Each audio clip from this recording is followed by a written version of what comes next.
Since the dawn of mankind, these questions remain unanswered.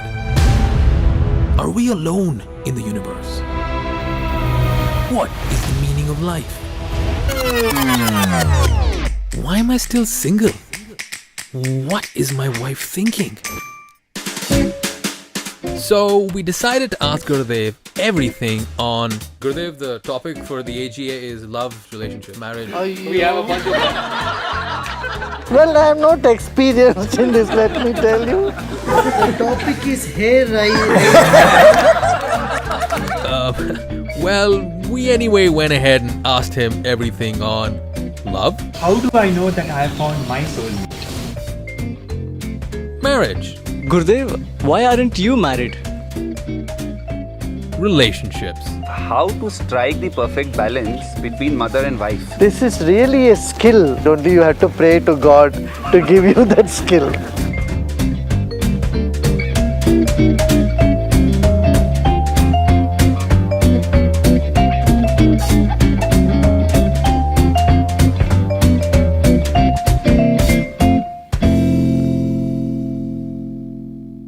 Gurudev, what's better for our spiritual growth? Being married or being single? Well, what is better is to be happy, whether married or single. You have people who are single and unhappy, that is not a nice thing. And you have people who are married and who are unhappy, that's also not a right thing. Whether you're single or married, doesn't matter. What is desirable is clarity of mind and purity of heart. Gurudev, why aren't you married?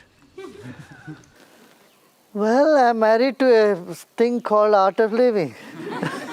The organization which takes me around, it keeps me driving around the globe. Gurudev, is there any such thing as a soulmate? If yes, how do I know that I have found my soulmate? You first meet your soul, then you can find your soulmate also. When you yourself are in confusion, your mind is in a cloud all the time, you are over-ambitious and you are self-centered, then I tell you, you can't meet your soul. And if you have never met your soul, then soulmate is very far away. Gurudev, is there any spiritual practice to attract the right person in our life? If you are really spiritual, only right things get attracted to you. Gurudev, how do I deal with rejection? You should understand the people who reject anything or anybody, they are not so intelligent. The best way to deal with rejection is not recognize it. I know that they have not recognized the goodness in you. And rejection should be countered with pitying them. And also see how you can express yourself better. Gurudev, friendship is comforting, it's emotional and long-lasting. Passion is exciting, it's physical, it's sexual, but tends to be short-lived. How can we keep both passion and friendship in a relationship? In friendship, you are there to give. In passion, you want to take something out of it. Passion must be there in life, that's okay. But it should be in the background. In the forefront should be the willingness to give. You know, if you want things to work well. Gurudev, does having a sex life affect our spiritual growth? If that was the case, then it would have been a blanket ban for people. You will never get spiritually elevated if you are married. But that is not the case. There are many rishis and householders are also given the dharma that they can also experience moksha. What is detrimental is obsession. Obsession with any of the sense objects. Obsession about food, about sex, about movies, whatever it is. It's not congenial. It's not congenial even for a healthy living, let alone for spiritual growth. For spiritual growth, moderation and centeredness. This is what is necessary. Nowhere it is said the couple or married people cannot attain liberation or higher states of consciousness. It's not true. It's not there like that. But if you are draining yourself day and night and you are obsessed with sex, no way. Gurudev, how do you deal with your partner's silent treatment? Silently better. Gurudev, what to do if neither words nor silence can get the message quite through to the partner? Well, I am not experienced in this, let me tell you. See, what we must understand is in any relationship, don't think it should be very flat, always lovey-dovey, sweetie, and sort of mushy, imaginary emotional harmony which we conceptualize by the movies or other things. You know, when you are in love, you just go around the tree and singing songs, and it's not going to. Life, you must face the bitter truth of life. And if you can hold hands in the bitter circumstances that life poses in front of you and move through it, then your bonding becomes strong. We must know that, see, in any relationship or in anything, there could be ups and downs. And if downs come, don't mind it. Usually what we do, if we have 10 good days and one bad day, that one bad day dominates your memory. It dominates your life. You must see to it from the other side. It's okay to have one bad day. It only brings contrast. And don't expect your partner to give you compliments all the time. Sometimes they may think you are just a donkey, a vegetable, a stupid guy or a stupid lady. And if such comments come, you should take it like achar, like mirchi, like spice in your food. That broadened mindset can only come if we have common goal to achieve and if we have our attention on the spiritual values of life. Without that, life becomes very shallow. It will not have the dignity, depth. Neither it brings depth to one's personality nor in the relationship. So it's absolutely essential for people to take some time, go within. Meditation, again and again I say.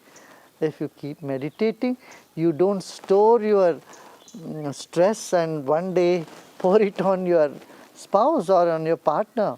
So these garbages that we collect on a daily basis in our interaction due to stress and all that stuff, we can process that every day and feel free through meditation. And time to time you must do some silence retreat. From morning till night you are with the same person talking and then, it could be very nauseating. However good the person, you must remember to take some time for yourself and go into deep silence. Even few days in a year will rejuvenate you and make you blossom. Yeah, you will be more beautiful. Gurudev, how to strike the perfect balance between mother and wife? And is it even possible? You just don't stand in the middle. You just let them have their own fireworks and you be witness. If you take any sides, you are into problem. Even if you don't take sides, even then you get into problem. So this is really a skill that you need. Only you have to pray to God to give you that skill. Yeah. Gurudev, in a relationship, how to deal with a partner who's emotionally unavailable? See, in a relationship, you must keep in mind, don't go by their outer expressions. Usually, men also feel emotions, but they don't express so much. Because our culture in the world has been like that. men were asked not to express their emotions, or rather they follow their ancestors, their fathers and their chachas, uncles. You will see elders in the family, men usually don't express their emotions, and so they walk in their footsteps. But women are more expressive. And what happens, a woman is expecting the same type of emotional response from men also. There are some men who do it, but not most of the men. So you must understand that. Your partner may not express emotions, but don't conclude they don't have it. They do have. You must take it for granted they do have emotions. When a death happens in family, men often don't cry. But it doesn't mean that they have no sorrow. Similarly, when there is joy, and they don't just dance and jump up and down and laugh a lot and express their emotions. Because the culture around the globe is such that it has somehow streamlined or suppressed men's emotions. So do not expect them to express the emotion the way you do it. But if my partner cheated on me but asked for forgiveness later, I feel betrayed. I don't know if I can trust her, but I also don't want to throw away the relationship I've built with her. What should I do? Listen, now, how can she ask forgiveness before she made a mistake? Number one, forgiveness comes only later, when you become aware of it. And mistakes happen in an unconscious state of mind. When you are not aware, when you are not clear in your mind, then you do mistakes. But when you realize you did something wrong, only then you ask forgiveness. And it is quite human to forgive. Like it is said, it's human to make errors, it's human to forgive also. You put yourself in that place. Suppose a mistake happens through you, and you are not forgiven, even in spite of you asking 10 times. Would you like it? No. So when you expect others to forgive you, and you forgive not for their sake, forgive so that you are free. Otherwise, you are carrying the other person's mistake in your head. You should know the psychology behind that lie. Why would someone lie to you? Because they care for your connection or the relationship with you more than anything else, more than truth. So they lie to you so that they don't want to lose your love for them. If they don't care for you, they will tell the truth. They don't worry about the consequence. They lie to you because your connection is more important for them. You are more important for them than the truth. That is why people lie. If we understand the psychology behind lies, you know what happens? You become a large-hearted person. You become a person of great understanding. Who would not want a person of great understanding? Tell me. Huh? Isn't that what anyone expects in any relationship? Not just boyfriend, girlfriend, or husband, wife. Even with parents, teachers, neighbors, friends. What is the basis of all relations? Understanding. The understanding which goes beyond the verbal expressions. What one says is not so important than what one is or what one feels. If you can see beyond their words, only then you have real bonding. See, a mother knows the child beyond its words, and so does the child. That's why their bonding is so strong, isn't it? Someday mother says, get lost. She doesn't mean that. But the bonding is much deeper.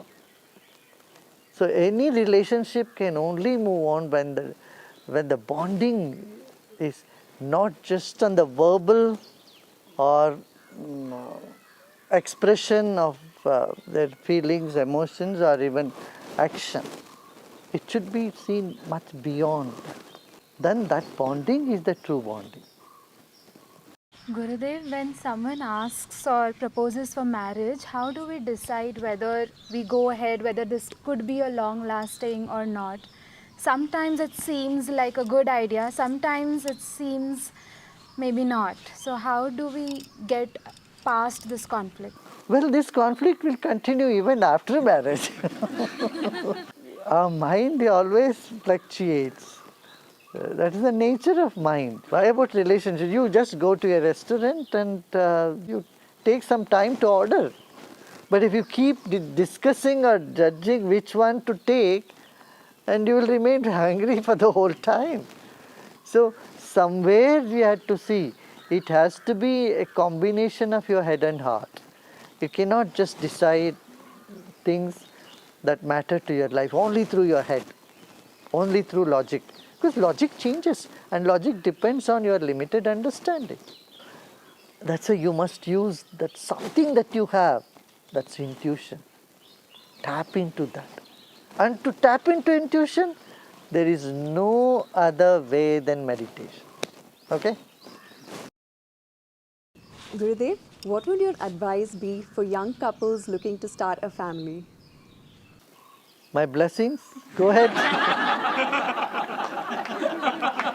Don't delay, go ahead.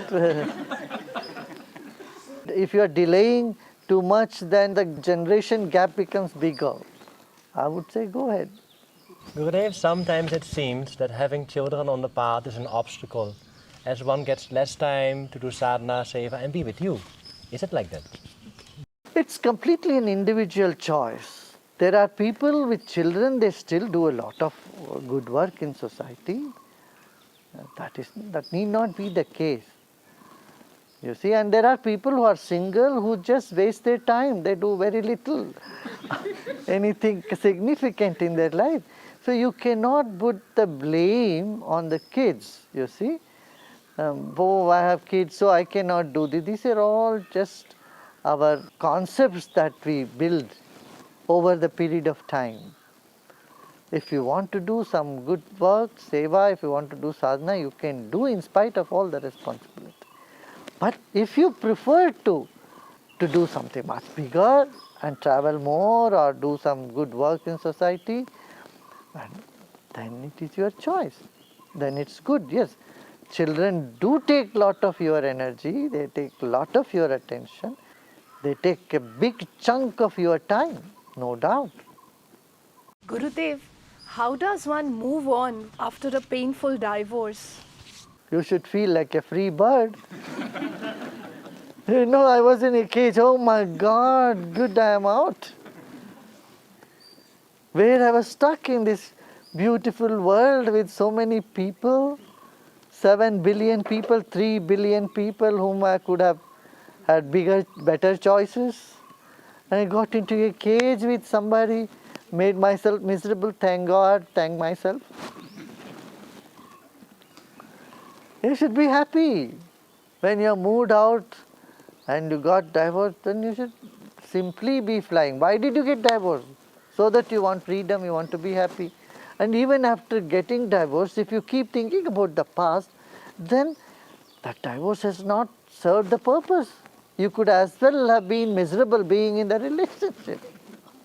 Gurudev, what should the future generation do? Should they wait for their parents to find them a partner, or should they find a partner themselves? See, why you decide for future generation? Leave it to them. Let them have their choice, you know. If they ask their parents to find, let them do it. And if they say, no, I'll find myself, and let them do it. So from a parent's perspective... See, there is no should or there is no should not. You must have that freedom in your life. When you say, I should, we have so many shoulds and we get ourselves so shrouded by the shoulds and we don't realize what life is. Yeah? You don't feel the freedom. I would say you must feel freedom. Only freedom can assure love blossoming in your life. In a restricted mindset, in environment, atmosphere, you cannot blossom. The love cannot express itself. Love cannot blossom. So first and foremost, freedom. Freedom of the spirit. Here, freedom appears to be contrary to discipline. It should not be that type of freedom that makes you miserable. And it should not be that type of discipline which just make you wither away. Gurudev, in today's world, we are empowering women to take on worldly achievements and also take care of the household chores. While men are not conditioned like that even in the 21st century. Sometimes marriage seems like a patriarchal setup. What can be done to take care of this? You mean men should take care of the house also, household work, they should start cooking and all that stuff, right? I think they have started, but they are a little slow. Women are you are right, they are lagging behind, but the men are a little slow to learn. Yeah, they will learn. Today we live in a society where everyone has shared responsibility. Gurudev, how does one prepare and cope when one of the partners departs for the other world after a very long innings? No, sometimes you get a ticket in the earlier flight and the other goes by the later flight. So you say, well, we'll see you later after a few years. And goodbye, have a safe journey. Be there, bid them a good farewell. Of course, it will be emotionally challenging. And if you are grief-stricken, it is because of not for them, but for yourself. Your connection to them makes you miserable. You are thinking about yourself, so you are sad. But think about them, they are on their onward journey. You must always wish whatever is the best for the other person, let that happen. When that happens, come in terms with that. And be happy that they are not suffering anymore. Gurudev, is it important to reaffirm your love even after 4 decades of marriage? In our Vedic system, there is such a beautiful thing. The anniversaries are celebrated and there is Shashti Abda Purti. After 60 years and both couple, they remarry. It is like a marriage happening again with all kids and grandchildren, everybody around, showing that, relationship is beyond time. And it is not just time bound, but it is eternal. The bonding is divine and it nurtures the entire institution of family. And this you see in all other cultures too. Some sort of celebrations, Silver Jubilee and Golden Jubilee celebrations, they do around the world, everywhere. The ancient people of this planet, they had great vision. They were great psychologists. In India, of course, the Vedic rishis had profound knowledge. But you can find parallels of this in all other cultures also, in South America, in Europe, in Australia, everywhere. Even the Aboriginal people, they do have rituals for keeping the spirit alive, making people realize the value of spirit. And this is timeless wisdom, I tell you, this is timeless wisdom. Gurudev, we see many conflicts in relationships. So how can we overcome this and develop unconditional love? Forget about unconditional love. If you think of unconditional love, then you become more miserable. It's okay if there is conditional love also. Leave some room for conflicts also. You don't want everyone to be just like you. It will be so dull and boring for you. Suppose there is no conflict at all, then also you will find it very boring, it will move away. And it is the conflict also has a place, and when you give its due place, life becomes more challenging and interesting and more loving also.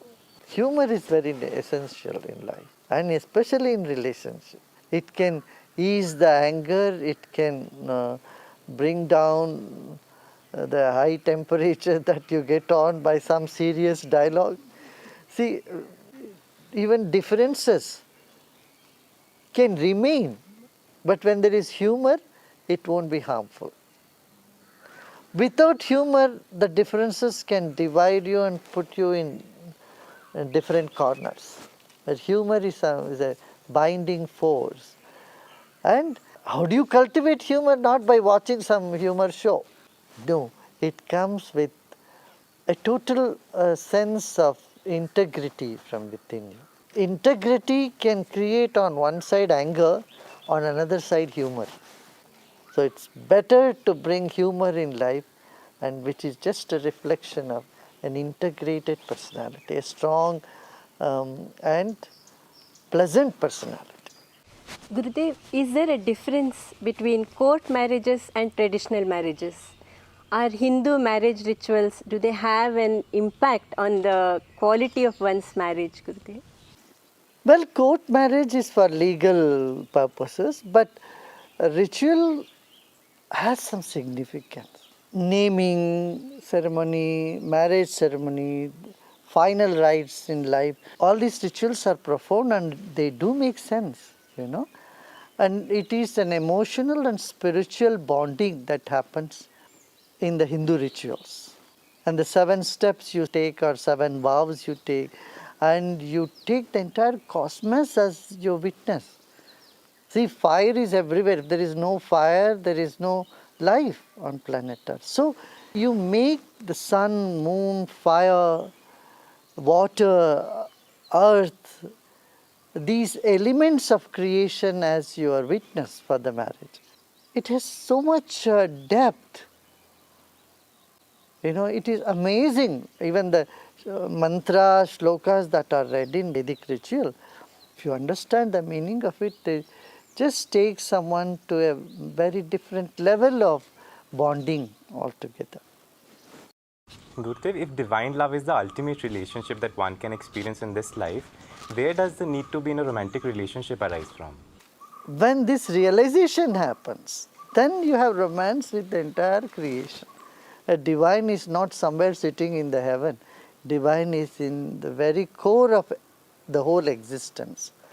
So when you realize that you are connected to the center core and you are radiating that love from within, and you see that love coming to you manifold from the creation, then there is juice in life, there is romance. That is divine romance. A romance which doesn't have any demands. A romance which never loses its charm. That is divine love.